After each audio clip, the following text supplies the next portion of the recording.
কি সুন্দর দেখতে লাগছে শুধু দেখো। এখানে যত তোমরা মন্দির দেখতে পাচ্ছ এই সব মন্দিরের মধ্যে সব থেকে পুরানো হচ্ছে এই লালজি মন্দির। তোমরা যারা কলকাতা থেকে একদিনের ছুটিতে কোথাও ঘুরতে যাবে বলে ভাবছো তারা কানলাতে আসতে পারো। এই মন্দিরটাতে এত সুন্দর নিখুঁত পোড়ামাটির কাজ করা, মানে দেখেই এতটা ভালো লাগছে। সকালবেলা 10টা থেকে কুপন হয়। আর এই হচ্ছে অম্বিকা কালনা স্টেশন থেকে বেরিয়ে এখানে তোমরা অনেক অটো দেখতে পেয়ে যাবে। আর এই একই লঞ্চে গাড়িও যায় আর মানুষও যায়। আর এই হচ্ছে কৃষ্ণচন্দ্রজি মন্দির।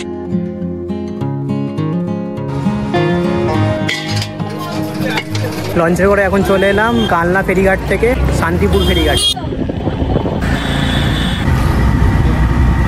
নমস্কার বন্ধুরা, আর একটা নতুন ভিডিওতে তোমাদের সকলকে স্বাগত। আজকের আমি এসেছি মন্দির নগরী কালনাতে। কালনায় অনেক সুন্দর সুন্দর প্রাচীন মন্দির রয়েছে, সেই সমস্ত মন্দির আজকে আমি তোমাদেরকে ঘুরিয়ে দেখাবো। আর হাওড়া থেকে সকাল 8টার হাওড়া কাটোয়া লোকাল ধরে এখন আমি চলে এসেছি অম্বিকা কালনা স্টেশনে। ভেবেছিলাম হাওড়া স্টেশন থেকে ট্রেনে ভিডিও বানাতে আসবো, কিন্তু ট্রেনে এত পরিমাণে ভিড় ছিল যে ভিডিও বানানোর মতো কোনো পরিস্থিতিই ছিল না। এবার একজনের মানিব্যাগ চুরি হয়ে গেল।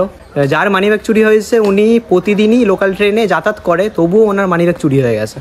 মানে ভাবো তাহলে কতটা সতর্ক থাকতে হবে যদি তোমরা লোকাল ট্রেনে ট্রাভেল করো। তো হাওড়া থেকে কাটোয়া যাওয়ার মাঝে এই ট্রেনের 42টা স্টপস রয়েছে, আর আমি 27 নম্বর স্টপে নেমে গেছি, মানে অম্বিকা কালনা স্টেশনে। সময় লেগেছিল 1 ঘন্টা 40 মিনিট। এই ট্রেনটা শিয়ালদা থেকে আসছে, সকাল 8টার ট্রেনটা। তোমরা যদি শিয়ালদা স্টেশন থেকে আসো তাহলে সকাল 8টার এই ট্রেনটা ধরবে, শিয়ালদা কাটোয়া লোকাল।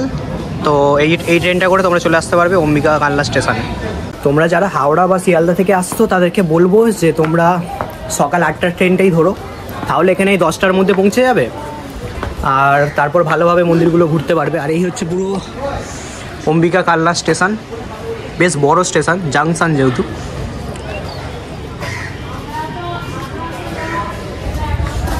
এখন বাইরে বেরিয়ে এখান থেকে অটো ধরবো, অটো ধরে সোজা যাবো 108 শিব মন্দির দেখতে। আর এই হচ্ছে অম্বিকা কালনা স্টেশন থেকে বেরিয়ে এখানে তোমরা অনেক অটো দেখতে পেয়ে যাবে। এখান থেকে অটো ধরে তোমরা চলে যেতে পারবে 108 শিব মন্দির, বা তোমরা যেখানেই যেতে চাও চলে যেতে পারবে। এখানে অনেক খাবার দোকান রয়েছে, এখানে তোমরা ব্রেকফাস্টও করে নিতে পারো।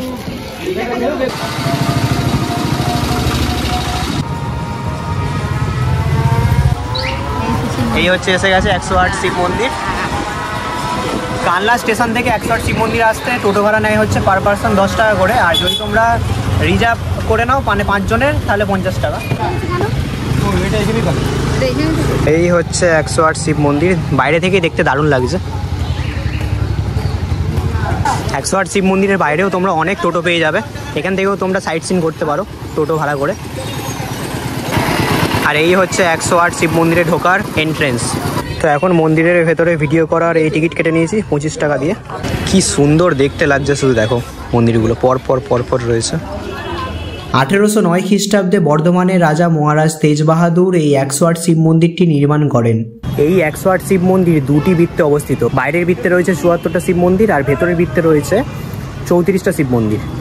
আর বাইরের বৃত্তে যে 74টা শিব মন্দির রয়েছে এই মন্দিরগুলোতে একটাতে রয়েছে কালো শিবলিঙ্গ, তার ঠিক পাশেরটাতে রয়েছে সাদা শিবলিঙ্গ, এরকমভাবে প্রত্যেকটাতে রয়েছে। আর ভেতরের যে 34টা মন্দির রয়েছে সেই 34টা মন্দিরে সবকটা মন্দিরেই রয়েছে সাদা শিবলিঙ্গ। যেমন এটা দেখতে পাচ্ছ সাদা শিবলিঙ্গ রয়েছে, এর ঠিক পাশেরটাতেই হ্যাঁ দেখো কালো শিবলিঙ্গ।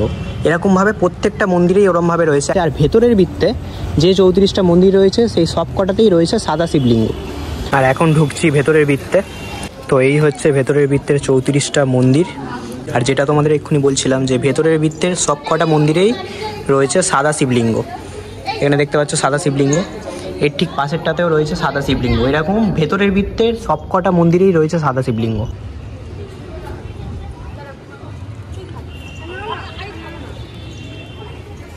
আর ভেতরের বৃত্তে ঢুকলে তোমরা দেখতে পেয়ে যাবে এখানে একটা কুয়ো রয়েছে। এখন কুয়োটা বন্ধ করে দেওয়া হয়েছে, কিন্তু একটা সময় ছিল যখন এই কুয়োটাই ছিল এই মন্দিরের জলের উৎস।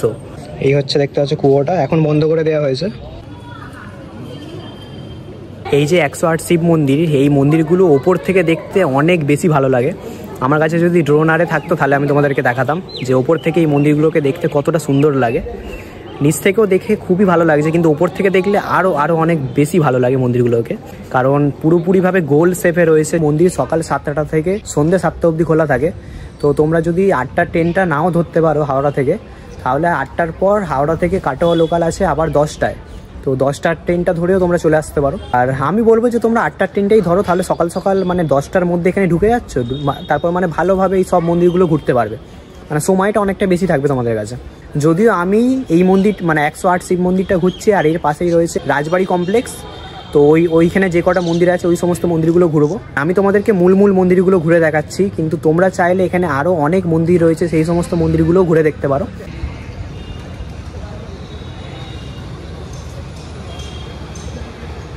আর 108 শিব মন্দিরের বাইরে বেরিয়ে তোমরা এখানে অনেক খাবার দোকান দেখতে পেয়ে যাবে, তোমরা এখান থেকেও কিছু খাওয়া দাওয়া করে নিতে পারো। তো এখান থেকে এখন আমি দই পাপড়ি নিচ্ছি 50 টাকা দিয়ে।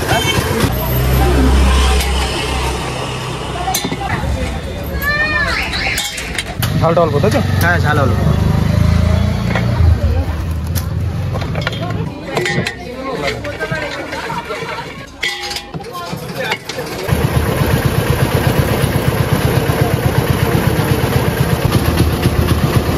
আর এখানে লেখা রয়েছে, এপাশে গেলে তোমরা পেয়ে যাবে রত্নেশ্বর মন্দির, আর এই পাশে ওই যে মন্দিরটা তোমরা দেখতে পাচ্ছ ওটার নাম হচ্ছে জলেশ্বর মন্দির।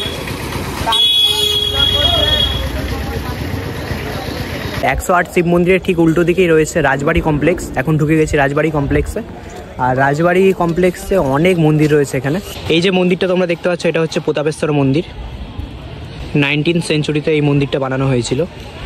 আর মন্দিরের গায়ে যেটা দেখতে পাচ্ছি পোড়া মাটির কাজ, কি সুন্দর দেখতে লাগছে শুধু দেখো, কি নিখুঁত পোড়া মাটির কাজ করা মন্দিরের গায়ে।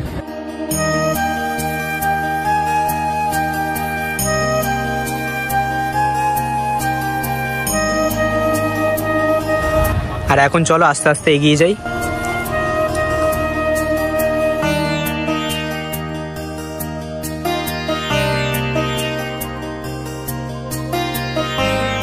আর এইটা হচ্ছে সেই সময়ের ঠাকুর দালান।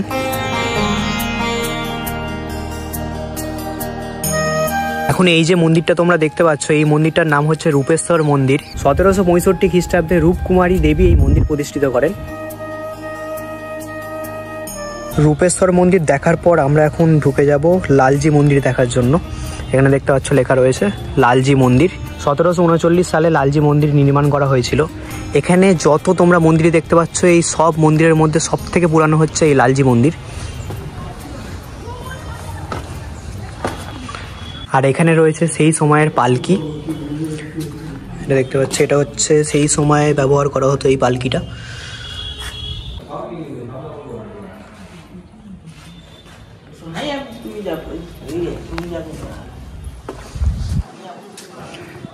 কি দারুণ দেখতে লাগছে।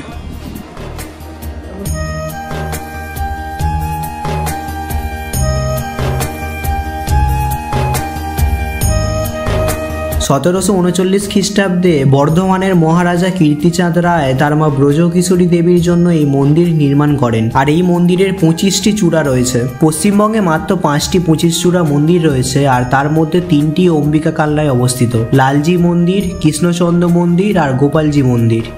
এই মন্দিরটাতে এত সুন্দর নিখুঁত পোড়ামাটির কাজ করা, মানে দেখেই এতটা ভালো লাগছে।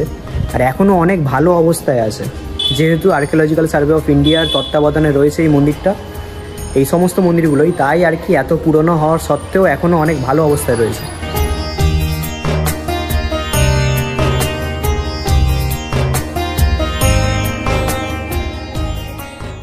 এখানে লালজি বাড়িতে অন্নপ্রসাদ পাওয়া যায়, আপনারা কুপন করলে করতে পারেন। সকালবেলা 10টা থেকে কুপন হয়, বেলা 2:30 পর্যন্ত ভোগ প্রসাদ পাওয়া যায়। কত টাকা করে নেন? 100 টাকা করে নেওয়া হয়। লালজি মন্দিরে আপনারা এসে এখানে ভোগ প্রসাদের কুপন কাটতে পারেন। ভোগ প্রসাদ বাড়ি নিয়ে যাওয়ারও ব্যবস্থা আছে। আর এখানেই ভোগ প্রসাদ রান্না হয়, তোমরা এখানে আগে থেকে এসে বলে দিলে 100 টাকা করে নেয়, আর ভোগ প্রসাদ বসিয়ে খাওয়ানো হয়। তো এখন আমরা ঢুকবো হচ্ছে কৃষ্ণচন্দ্রজি মন্দিরে। 1751 থেকে 55 খ্রিস্টাব্দের মধ্যে এই মন্দির নির্মাণ করা হয়েছিল। আর এই হচ্ছে কৃষ্ণচন্দ্রজি মন্দির, খুবই সুন্দর দেখতে লাগছে। লালজি মন্দিরের ওপরেও যেরকম আরও অনেক ছোট ছোট মন্দির করা ছিল, সেরকমই কৃষ্ণচন্দ্রজি মন্দিরেও একই রকম ওপরে অনেক আরও ছোট ছোট মন্দির করা রয়েছে।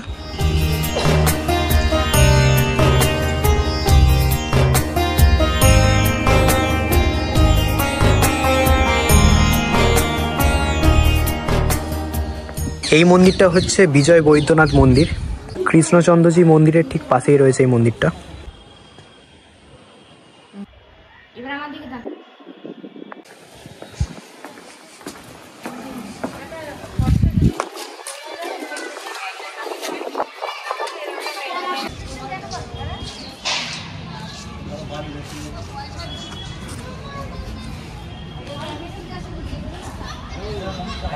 এখন এখানে এই সমস্ত মন্দিরগুলো ঘোরা হয়ে গেছে। এখন এখান থেকে যাব কানলা ফেরিঘাটে, ফেরিঘাট থেকে ফেরি করে যাব শান্তিপুর। বেশ দারুণ লাগলো, মানে তোমরা যারা কলকাতা থেকে একদিনের ছুটিতে কোথাও ঘুরতে যাবে বলে ভাবছো তারা কানলাতে আসতে পারো। আর এই শীতকাল হচ্ছে সব থেকে ভালো সময় কানলার এই সমস্ত জায়গাগুলো ঘোরার।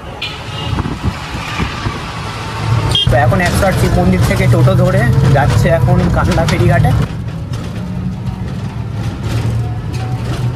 তো এখন এসে গেছি কানলা ফেরিঘাটে। কানলা থেকে শান্তিপুর যেতে লঞ্চে ভাড়া নেয় হচ্ছে 5 টাকা।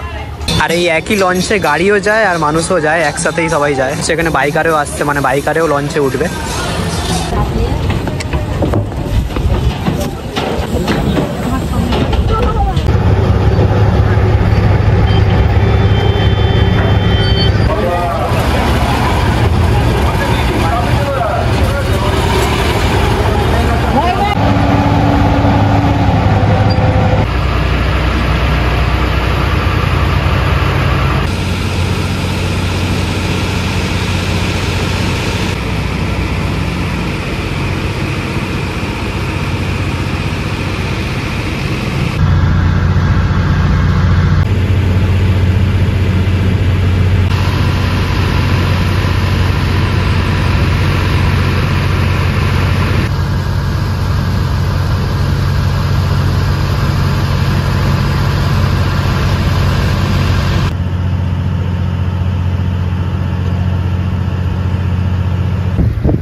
লঞ্চে করে এখন চলে এলাম কানলা ফেরিঘাট থেকে শান্তিপুর ফেরিঘাট।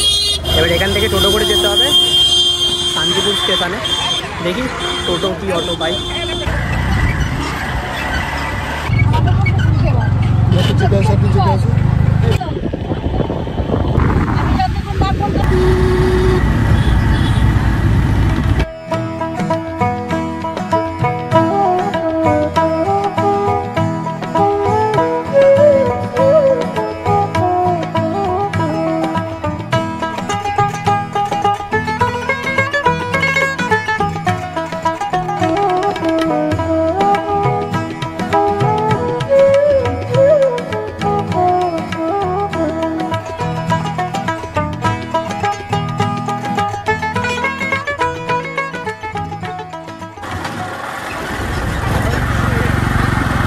তো এখন শান্তিপুর ফেরিঘাট থেকে অটো ধরে চলে এলাম শান্তিপুর স্টেশনে।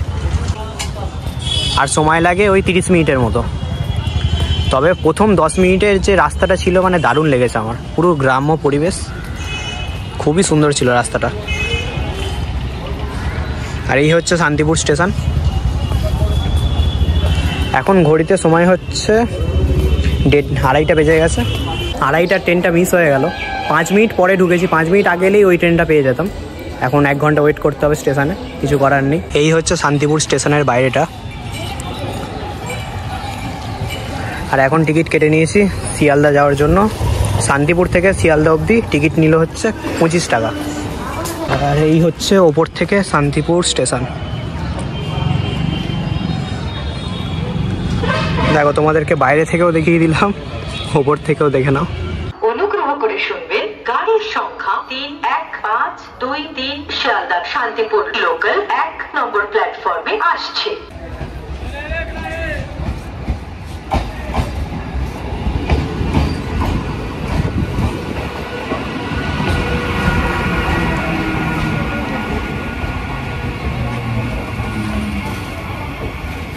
আর আজকের এই ভিডিওটা এখানেই শেষ করেছি। ভিডিওটা কেমন লাগলো জানিও, আর যদি ভালো লেগে থাকে তাহলে একটা লাইক আর চ্যানেলটাকে সাবস্ক্রাইব করে নিও। তাহলে চলো আবার দেখা হচ্ছে পরের ভিডিওতে। সবাই ভালো থাকবে, সুস্থ থাকবে, টাটা।